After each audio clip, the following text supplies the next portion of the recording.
Hi everyone, welcome city by super guide. मेरा नाम है आकाश शुक्ला। बाबा साहब भीमराव अंबेडकर यूनिवर्सिटी लखनऊ इस बार टॉप 3 यूनिवर्सिटी में तीसरे नंबर पर है और इस यूनिवर्सिटी के लिए 5 लाख से भी ज्यादा बार ये चुनी गई है सीयूटी एस्पिरेंट के द्वारा। इस यूनिवर्सिटी का एडमिशन प्रोसेस मैंने डिटेल के अंदर एक बता दिया है आपको। इसका वीडियो ऑलरेडी इस चैनल पर पड़ा है, आप देख सकते हैं। लेकिन इसकी अब एडमिशन पॉलिसीज क्या है, कौन कौन सी इसकी एडमिशन पॉलिसी, ऐसे कौन से पॉइंट है जो आपको ध्यान में रखने चाहिए। अगर एडमिशन प्रोसेस के दौरान उनमें से एक पॉइंट भी मिस हो जाता है तो हो सकता है कि आपका कैंडिडेट रिजेक्ट हो जाए। तो चलिए स्टार्ट करते हैं अपने इस इंपॉर्टेंट वीडियो को। बाबा साहब भीमराव अंबेडकर यूनिवर्सिटी जो कि लखनऊ में है आपका, रायबरेली रोड पर, और यहाँ पर इसकी एडमिशन पॉलिसी 2024 और 25 नई एडमिशन पॉलिसी है, उसके बारे में हम डिस्कस करेंगे, चाहे वो यूजी की हो, पीजी की हो, डिप्लोमा या इंटीग्रेटेड कोर्सेज की। सबसे पहला यहां पर इन्होंने लिखा हुआ है कि हर एक स्टूडेंट को वो जो एफिडेविट ये देते हैं ना, जो कि इनके एडमिशन बुलेटिन में भी पड़ा हुआ है, वो एफिडेविट को साइन करना जरूरी है। उस एफिडेविट में एंटी रैगिंग से संबंधित या कुछ यूनिवर्सिटी के रूल्स एंड रेगुलेशंस होते हैं, उससे संबंधित बातें लिखी होती है, बच्चों को वो साइन करना जरूरी है। दूसरे में लिखा हुआ है कि कभी भी किसी भी राउंड ऑफ काउंसलिंग में या फिर एडमिशन प्रोसेस के किसी भी फेज के अंदर अगर कहीं भी ऐसा पाया जाता है कि बच्चे के द्वारा सबमिट करे गए डॉक्यूमेंट फेक है या उनमें कोई भी इधर उधर की बात पाई जाती है, तो फिर आपका कैंडिडेचर रिजेक्ट कर दिया जाएगा और स्ट्रिक्ट एक्शन भी ले सकते हैं यूनिवर्सिटी आपके खिलाफ। इसके बाद इन्होंने लिखा हुआ है कि यूनिवर्सिटी द्वारा बनाया गया जो भी प्रोसेस है या फिर जो भी रूल्स है वो किसी भी स्टेज पर मॉडिफाई किए जा सकते हैं। चौथा जो कि बहुत इंपॉर्टेंट है, एक्चुअली क्या होता है, इनका एक समर्थ पोर्टल है, जैसे यूनिवर्सिटी ऑफ दिल्ली का सीएसएस है, वहां पर ये समर्थ पोर्टल पर रजिस्ट्रेशन कराते हैं आपका। फिर रजिस्ट्रेशन कराने के बाद ये जो है सीयूटी के स्कोर के बेस पर आपकी मेरिट लिस्ट जारी करते हैं। मेरिट लिस्ट में आपका नाम होगा, आपका कोर्स होगा और आपका कितना स्कोर है ये होगा। अगर आपका उस मेरिट लिस्ट के अंदर जो पीडीएफ ये रिलीज करते हैं अपनी यूनिवर्सिटी की वेबसाइट पर, अपनी एडमिशन की वेबसाइट पर नहीं करते, यूनिवर्सिटी की वेबसाइट पर जो लिस्ट जारी करेंगे उसमें अगर आपका नंबर आया है या फिर आपका नाम आया है तो इसका मतलब यह है कि आप काउंसलिंग राउंड में सिलेक्ट हो चुके हैं। तो इस केस में यहाँ पर इन्होंने लिखा हुआ है कि सेल्फ अटेस्टेड डॉक्यूमेंट डालने हैं। आपकी जो भी ओरिजिनल डॉक्यूमेंट है उसकी उनकी कॉपी लगेगी, ऑब्वियसली बात है, ओरिजिनल तो कोई भी लगाता नहीं है, तो उनकी कॉपी को आपको सेल्फ अटेस्टेड करके लगाना है। यहाँ पर लिखा हुआ है इन्होंने मार्कशीट या फिर ग्रेड शीट जो भी है आपकी लास्ट ईयर की, जैसे 12th की आप लगाओगे। फिर इसके बाद यहाँ पर करेक्टर सर्टिफिकेट, ये आपके स्कूल या प्रिंसिपल या यूनिवर्सिटी जहां भी आप पहले पढ़े थे वहां से करेक्टर सर्टिफिकेट इशू होता है, वो लगाना है। माइग्रेशन सर्टिफिकेट भी लगाना है आपको। ये माइग्रेशन सर्टिफिकेट बताता है कि भाई आपने हमारे स्कूल से, जैसे मैं एक स्कूल का अगर प्रिंसिपल हूं, मैं माइग्रेशन सर्टिफिकेट आपका निकालता हूं तो मैं ये बताता हूं कि इसने बच्चे ने ये क्लास पूरी कर लिया, इसका यहां से तो एजुकेशन खत्म हो चुका है और अब फर्दर इसको एजुकेशन करनी है किसी और यूनिवर्सिटी में, तो ये माइग्रेशन सर्टिफिकेट होता है। एसटी, एसटी, पीडब्ल्यूडी, ईडब्ल्यूएस के लिए जो भी वो होंगे डॉक्यूमेंट्स, ये देखिए यहाँ पे लिखा हुआ है, हर एक डॉक्यूमेंट को आपको ओरिजिनल फॉर्मेट में भी दिखाना होगा। इनकी एक कमेटी है डीएसी, जिसको बोलते हैं डिपार्टमेंटल एडमिशन कमेटी।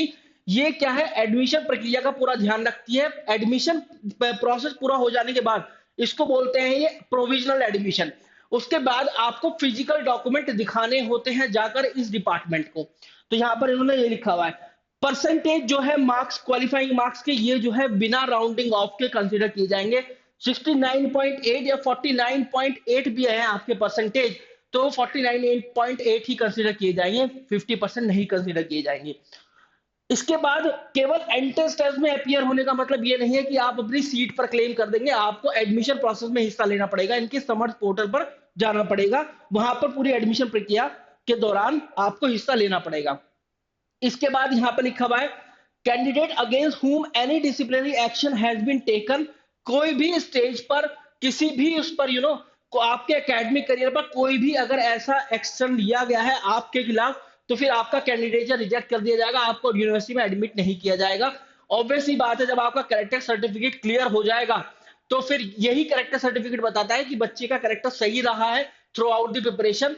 तो अभी तक 12वीं इसने करी है, इस पर कोई भी ऐसा क्लेम नहीं है, सब कुछ क्लियर है, तो फिर आप अपना एडमिशन ले लो इस बच्चे का।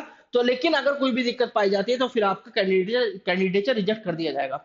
इसके बाद किसी भी यूनिवर्सिटी में एनरोलमेंट बच्चे का कैंसिल किया जा सकता है अगर वो किसी ऑफेंस में पाया जाता है, ठीक है, कोई भी अगर ऐसी कानूनी कार्रवाई उस पर होती है तो फिर वो रिजेक्ट कर दिया जाएगा। इसके बाद यहाँ पर इन्होंने बोला है कि देखो एडमिशन के लिए ऑफिशियल वेबसाइट ये है bbauadm.samarth.edu.in, ये इसकी एडमिशन वाली वेबसाइट है। और ये मैंने आपको बताया था डिपार्टमेंटल एडमिशन कमेटी ये इसका एडमिशन प्रोसेस का ध्यान रखती है, बहुत इंपॉर्टेंट पॉइंट है। क्योंकि सीएसएस तो बहुत जनरली पता होता है लेकिन बीबीएयू का डीएसी बच्चों को नहीं पता होता है। इसके बाद लिखा हुआ जब आपका प्रोविजनल एडमिशन कंप्लीट हो जाता है, इसको बोलते हैं ऑनलाइन एडमिशन।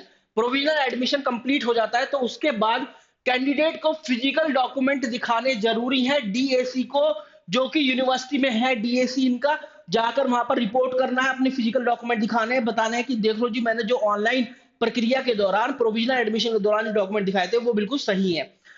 फिर इसके बाद इन्होंने लिखा हुआ है कि देखो वैकेंट सीट को भरने के लिए अगर एप्लीकेंट जो है applicant is allowed to change his और her course within the school और डिपार्टमेंट या फिर आउटसाइड स्कूल और डिपार्टमेंट, अगर बच्चे को कोई कोर्स मतलब आपको कोई कोर्स मिला है और उसमें आपकी काउंसिल राउंड के साथ सीट मिल गई, अगर आपको चेंज करना है, माना आप कॉमर्स से साइंस की तरफ जा रहे हैं या साइंस से कॉमर्स की तरफ जा रहे हैं, तो आपको दोनों के दोनों डिपार्टमेंट को एप्लीकेशन लिखनी होगी, वहां से अप्रूवल लेना पड़ेगा, जब ये काम पॉसिबल हो पाएगा।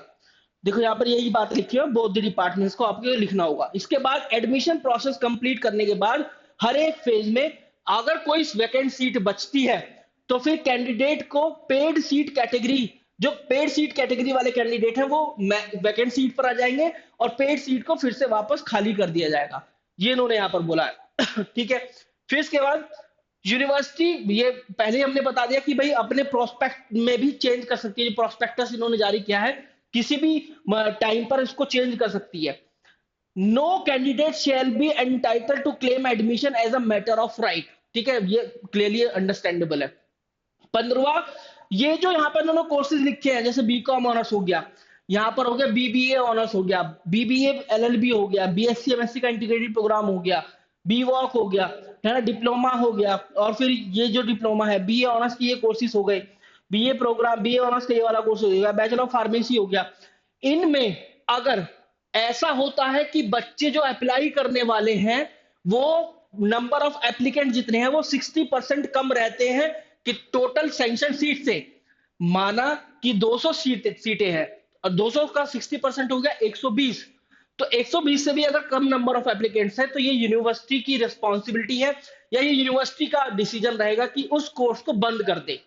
ऐसा भी हो सकता है कि अगर 100 सीटें भी आई हैं, यूनिवर्सिटी चाहे उस कोर्स को चालू करना तो चालू भी रख सकती है।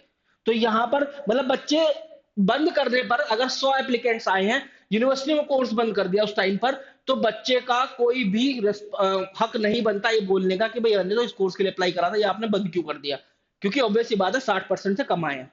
ठीक है, इन्होंने यहाँ पे लिखा हुआ है अगर लेस आएंगे हो सकता है कि यूनिवर्सिटी चालू भी रखे, वो यूनिवर्सिटी के ऊपर निर्भर है। इसके बाद यहाँ पर लिखा हुआ है जितने भी डिपार्टमेंट है यूनिवर्सिटी के, कैंडिडेट से कभी भी मांग सकते हैं उनके फिजिकल डॉक्यूमेंट, उनके ओरिजिनल डॉक्यूमेंट, जो भी क्वालिफाइंग डिग्री उन्होंने लगाई है अपनी फॉर्म फिलिंग के दौरान। इसके बाद कोई भी चेंज होता है स्कोर के, जैसा आपको पता है एनटीए मतलब नॉर्मलाइज स्कोर वगैरह जारी करता है, कई बार चेंज हो जाता है, मतलब कभी कभी देखने के लिए मिलता है चेंज, तो फिर यूनिवर्सिटी इसको एंटरटेन नहीं करेगी, इन्होंने यहाँ पर क्लियरली लिखा हुआ है। इसके बाद एक one supernumerary seat shall be available for the daughter या सन ऑफ डिफेंस मैटियर्स personnel in the undergraduate. तो यहाँ पर बोला एक सुपरन्यूमरी सीट भी दी जाएगी उन बच्चों को जो कि डिफेंस मैटियर्स वाले हैं। इसके बाद यूनिवर्सिटी जो है 5% सुपरन्यूमरी सीट्स जो है स्पोर्ट कोटा को लिए देगी और उनकी क्वालिफिकेशन फिजिकल टेस्ट भी होगा, उनका सर्टिफिकेट भी होगा, ये सब चीजें होगी।